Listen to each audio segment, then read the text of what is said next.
பெங்களூரில் ஷாப்பிங் கிளம்பியாச்சு.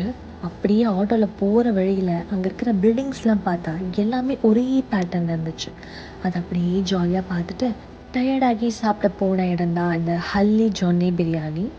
அங்கே நான் ஆர்டர் பண்ணினது இந்த சில்லி சிக்கன், அப்புறம் இந்த பிரியாணி. பிரியாணி பார்க்கவே ரொம்ப பிளெண்டாக இருந்துச்சு. நம்ம ஊர் டைப்பில் கொடுக்குற மாதிரி அந்த மசாலாலாம் கிடையாது. அவங்க கொடுக்குற அந்த சில்லி சிக்கனும் கொஞ்சம் டிஃப்ரெண்ட்டாக தான் இருந்துச்சு. லைக் கிரேவி டைப்பில் இருந்தது. ஸோ இது எல்லாமே செல்ஃப் சர்வீஸ் தான், நம்மளே போய் வாங்கிக்கணும். பிரியாணி சொல்கிற அளவுக்குலாம் இல்லை. அப்புறமா அப்படியே சாப்பிட்டுட்டு ஜெயநகர் ஷாப்பிங் ஸ்ட்ரீட்டுக்கு தான் இன்றைக்கி வந்தோம். இதுவும் கிட்டத்தட்ட கமர்ஷியல் ஸ்ட்ரீட் மாதிரி தான். பட் இங்கே நிறையவே ட்ரெஸ்ஸஸ் இருந்துச்சு. அங்கே பார்த்த இந்த க்யூட் கப்ஸ் ரொம்பவே அழகாக இருந்தது பார்க்க. இங்கே ஒரு சில கடையில் நீங்கள் பார்கெயின் பண்ணி வாங்கலாம். அண்ட் இங்கேயும் ட்ரெஸ்ஸஸ்லாம் ரொம்பவே நல்லா இருந்துச்சு. கண்டிப்பாக ஜெயநகர்லேயும் நீங்கள் ஷாப்பிங் போகலாம். உங்களுக்கு பிடிச்சமான யூனிக்கான ட்ரெஸ்ஸஸ்லாம் இங்கே கிடைக்கும். ஷாப்பிங் முடிச்சுட்டு ரிலாக்ஸ் ஒரு டீயை குடிச்சிட்டு அன்றைக்கி டேவே முடிச்சாச்சு.